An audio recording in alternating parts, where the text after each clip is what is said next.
नमस्कार दोस्तों, एक बार फिर से आपका इंडोनिस्ट ब्लॉगर चैनल पे स्वागत है।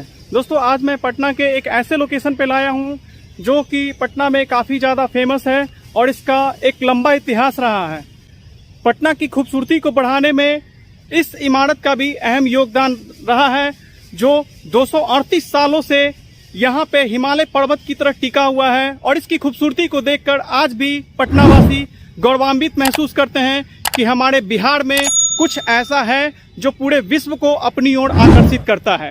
वैसे तो पटना में ऐतिहासिक जगहों की कोई कमी नहीं है, उन्हीं में से एक है पटना का गोलघर जो 238 साल पुराना है। आज के ब्लॉग में मैं पटना के गोलघर के बारे में मैं आपको पूरी जानकारी दूंगा कि पटना का जो गोलघर है कितने एरिया में बना हुआ है और इसकी क्या खासियत है। इससे पहले गोलघर के अंडर में जो पार्क बना हुआ है मैं आपको उसकी खूबसूरती को दिखाता हूँ। अभी आप गोलघर के अंदर जो पार्क बना हुआ है उसको आप देख रहे हैं। पहले ये पार्क गोलघर के अंदर नहीं हुआ करता था, लेकिन हाल के कुछ वर्षों में गोलघर के अंदर के परिसर को काफी ज्यादा मॉडिफाई किया गया है और यहाँ पे पार्क का निर्माण किया गया है।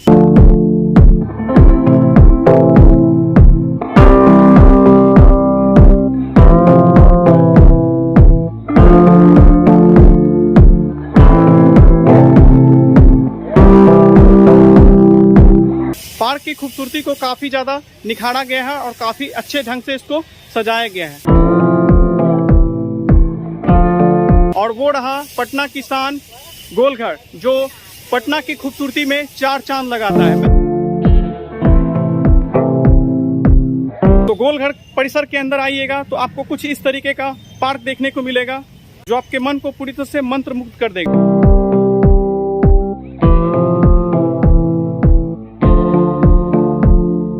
अगर आप कुछ पल शहर की चकाचौंध से दूर और शोरगुल से दूर शांति चाहते हैं तो इस पार्क में आप आकर कुछ पल बिता सकते हैं।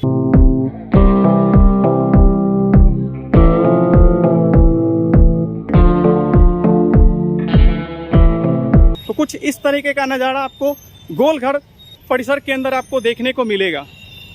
पब्लिक के बैठने के लिए गार्डन के किनारे सीमेंटेड ओटा का निर्माण किया गया है। इस पे आसानी से बहुत सारे लोग बैठते हैं और अपना टाइम स्पेंड करते हैं। देखिए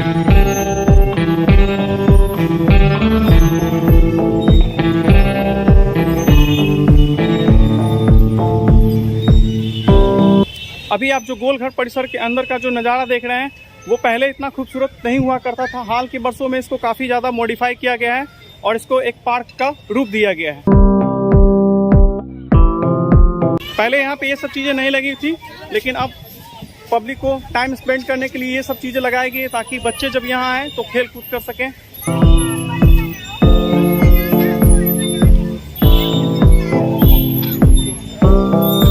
कुछ इस तरीके का आपको ग्राउंड मिलेगा बैठने के लिए।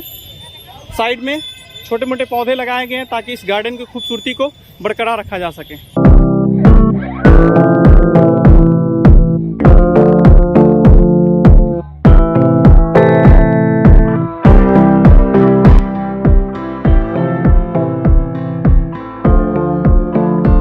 तो ये है पटना के गोलघर के अंदर के परिसर का नज़ारा।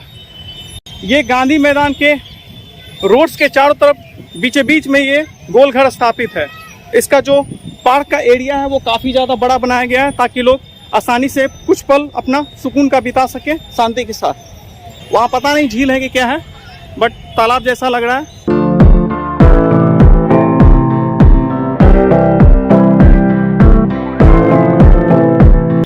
अब मैं आपको गोल के हिस्ट्री के बारे में पूरी जानकारी दूंगा कि गोलघर आखिर पटना में बनाया गया था तो क्यों बनाया गया था, उसके पीछे की वजह क्या थी और गोलघर का ये डिजाइन इस तरीके से क्यों बनाया गया है। स्तूप नुमा इमारत को देख रहे हैं, यही है पटना का गोलघर। खासकर पटनावासी इस इमारत से वाकिफ हो गए क्योंकि जब भी वो गांधी मैदान से जाते हैं तो इस इमारत को एक झलक वो देखते जरूर जाते हैं और खुद पे गौरवान्वित महसूस करते हैं कि ये हमारे पटना की शान है। ये जो इमारत है कोई साधारण इमारत नहीं है, ये 238 साल पुराना इमारत है जिसके बनाने की योजना की शुरुआत भारत के governor general lord Warren Hastings के समय में हुई थी। भी जो आप पर्यटक स्थल के रूप में इसको स्थापित देखते हैं, दरअसल ये जो गोलघर है एक अनाज का भंडारण है और इसके बनाने की शुरुआत इसीलिए हुई थी क्योंकि 1770 के समय बिहार, बंगाल और आधुनिक जो अभी बांग्लादेश है, इसमें बहुत बड़े पैमाने पर अकाल पड़ा था और इस दौरान हुआ ये था कि 1 करोड़ से ज्यादा लोग भूखमरी का शिकार हो गए थे। इस भूखमरी को देखते हुए तत्कालीन भारत के governor general lord Warren Hastings ने इस इमारत को बनाने का फैसला किया था ताकि भविष्य में बिहार को अकाल का सामना न करना पड़े और ब्रिटिश सेना को किसी भी प्रकार के भोजन की समस्या का सामना न करना पड़े। इसीलिए इसको बनाने का जिम्मा ब्रिटिश सेना में इंजीनियर के पद पे आसीत भारत के governor general lord Warren Hastings ने कैप्टन जॉन गार्डनस्टीन को दिया था। उन्होंने अपने बेहतरीन इंजीनियरिंग का नमूना पेश करते हुए इसका डिजाइन पेश किया था और उसके बाद 20 जनवरी 1784 से 20 जुलाई 1786 में इस पूरे स्ट्रक्चर को बनाकर तैयार किया था। उस जमाने में इतने बेहतरीन इंजीनियरिंग का नमूना देखकर विश्व के बड़े बड़े इंजीनियर तक शर्मा गए थे, क्योंकि ये जो अनाज भंडारण के रूप में इतने बड़े इमारत का निर्माण किया गया था, इस इमारत ने अब तक बिहार में कई भूकंपों को झेला है और इस इमारत का अभी तक बाल भी बाका नहीं हुआ है। आपकी जानकारी के लिए आपको बता दें कि ये जो आप राउंड शेप में देख रहे हैं वो गोलघर का सीढ़ी है और यहाँ से 145 से 146 सीढ़ी जब आप चढ़िएगा और इसके टॉप पे जाइएगा तो आपको पूरा पटना का एक बेहतरीन नज़ारा देखने को मिलेगा। अगर गोलघर की ऊंचाई की बात करें तो इसकी 29 मीटर ऊंचाई है और इसके राउंड शेप की बात करें तो 125 मीटर इसकी पूरी ये एरिया में फैला हुआ है। अगर इसकी दीवार की बात करें तो इसका जो दीवार है वो लगभग 3.6 मीटर मोटा है। इसकी वजह से इसकी मजबूती जो है वो काफी ज्यादा प्रबल हो जाती है और ये जो स्ट्रक्चर का जो डिजाइन बनाया गया है गोलाकार, इसके वजह से जब भी भूकंप आती है तो जो प्रेशर पड़ता है जमीन पे वो चारों तरफ डिस्ट्रीब्यूट हो जाता है, जिसके कारण इस इमारत को कुछ नहीं होती है। सोचिए बिहार में 1 साल में 2 साल में दर्जनों की संख्या में पुल धराशायी हो जाते हैं और ये 238 साल पुराना इमारत आज भी भूकंप को मुंह चिढ़ा रहा है। क्यों? क्योंकि उस जमाने के जो इंजीनियर्स थे और जो एडमिनिस्ट्रेशन थे करप्ट नहीं थे। इसकी वजह से आज ये इमारत पटना की शान कहलाती है और ये पटना ही नहीं पूरे विश्व की धरोहर है। अगर हम इस इमारत के अनाज भंडारण की क्षमता की बात करें तो करीब 1,40,000 टन इसमें अनाज भरे जा सकते हैं। लेकिन जॉन गार्डनस्टीन ने जिन्होंने ये इमारत बनाया था उनसे एक छोटी सी गलती हो गई थी। गलती ये हो गई थी कि उन्होंने जब इस बहुत ही खूबसूरत डिजाइन को बनाया था तो आप वो सामने गेट देख रहे होंगे, वो जो गेट है उसी के जरिए अनाज को अंदर और बाहर किया जाता है। ये देखिए, इसको अंदर जो गेट है वो अंदर से खुलता है। इसकी वजह से इसकी जो भंडारण क्षमता है इस पूरे इमारत की घट गई और इस टेक्निकल फॉल्ट को आज तक पूरा नहीं किया गया है। इसके अंदर जो देख रहे हैं ध्यान से देखिएगा तो अंदर गेट है, इसको बाहर से लगाया गया था सुरक्षा की दृष्टि से। तो ये गेट चूंकि बाहर की ओर से खुलना था, लेकिन उस समय के इंजीनियर्स को शायद कुछ दिमाग काम नहीं किया होगा कि उन्होंने इस गेट को अंदर से खोलने में भलाई समझी। इसी की वजह से अगर इसमें पूरा अगर अनाज भर दिया जाए तो ये जो अंदर का गेट है वो खुल ही नहीं पाएगा। इसी वजह से इसकी जो भंडारण क्षमता है इसमें कमी देखी जाती है।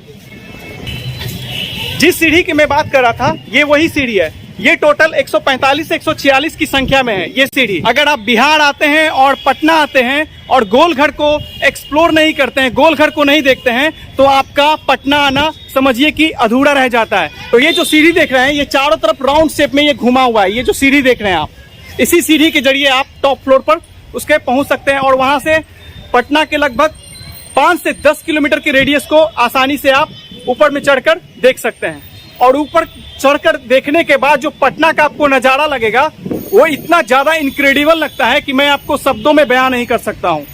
लेकिन अफसोस की बात यह है कि 8-9 साल पहले वहां पे गेट लगा दिया गया सुरक्षा की दृष्टि से, ताकि ऊपर में कोई लोग चढ़ न सके। यहाँ पे पहले लाइट शो और साउंड शो का आयोजन किया जाता था। जो लेजर शो यहाँ पे होता था उसकी वजह से आप जब गोलघर को देखते हैं तो आप मंत्रमुग्ध हो जाते हैं इसकी खूबसूरती को देख। लेकिन अब सुनने में ये आया है कि ये जो लाइट शो और ये जो साउंड शो का जो आयोजन किया जाता था अब इसको पूरी तरह से इसकी सुरक्षा को देखते हुए बंद कर दिया गया है। तो कुछ पल अगर आप अपने फैमिली के साथ बिताना चाहते हैं तो आप यहाँ पे आ सकते हैं और शांति में कुछ पल अपना बिता सकते हैं। जब भी आप पटना की सड़कों से गांधी मैदान की तरफ से जाइएगा तो कुछ इस तरीके से रोड से आपको गोलघर का नज़ारा देखने को मिलेगा। देखिए,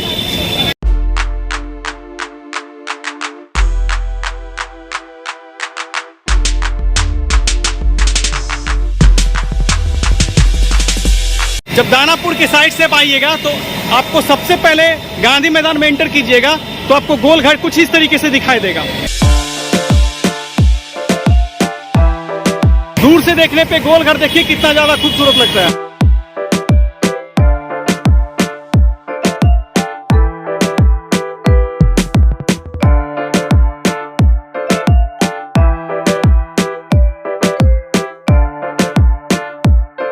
तो ये है पटना की शान, बिहार का गौरव, गोलघर, जो अपने आप में कई इतिहास के क्षणों को समेटा हुआ है और 238 सालों से ये हिमालय पर्वत की तरह अडिग है, टिका हुआ है। इंजीनियरिंग की बेहतरीन नमूने के दम पे ये इमारत 238 सालों से पटना की शान बना हुआ है। और कुछ इस तरीके का गोलघर के आसपास का ये पूरा लोकेशन आपको देखने को मिलेगा।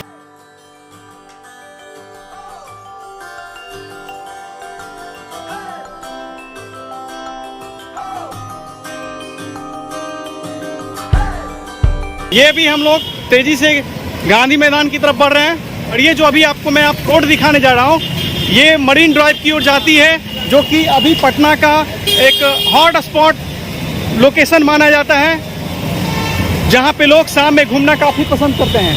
यही है मरीन ड्राइव की ओर जाने वाले रास्ता।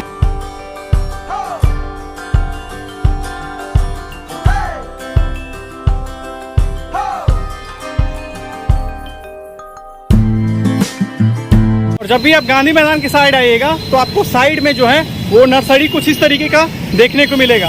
पहले गांधी मैदान में बहुत ज़्यादा नर्सरी हुआ करती थी, लेकिन जगह कम पड़ने की वजह से और इस बिजनेस में फायदा कम होने की वजह से नर्सरी की संख्या जो है वो काफ़ी हद तक सिमट कर रह चुकी है। ये गांधी मैदान के लोकेशन में मैं आपको कुछ फुटपाथ पे जो दुकानें लगी हैं ये फर्नीचर की है, जो पूरी तरह से बांस से बनाई जाती है। ये हैंडक्राफ्ट है, देखिए।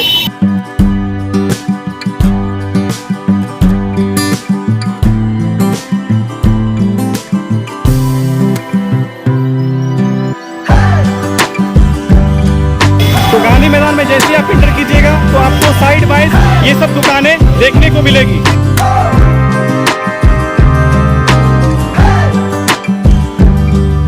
अगर आप बांस से बनी हुई फर्नीचर को पसंद करते हैं तो आप यहाँ पे आकर ले सकते हैं।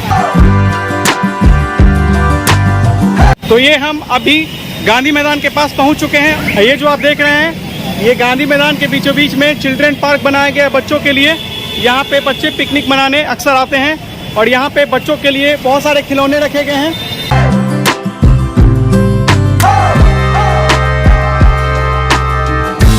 कुछ इस तरीके का हमारा पटना का गांधी मैदान का एरिया लगता है। आपको पटना का गांधी मैदान का एरिया कैसा लगा प्लीज़ कमेंट में ज़रूर बताइएगा।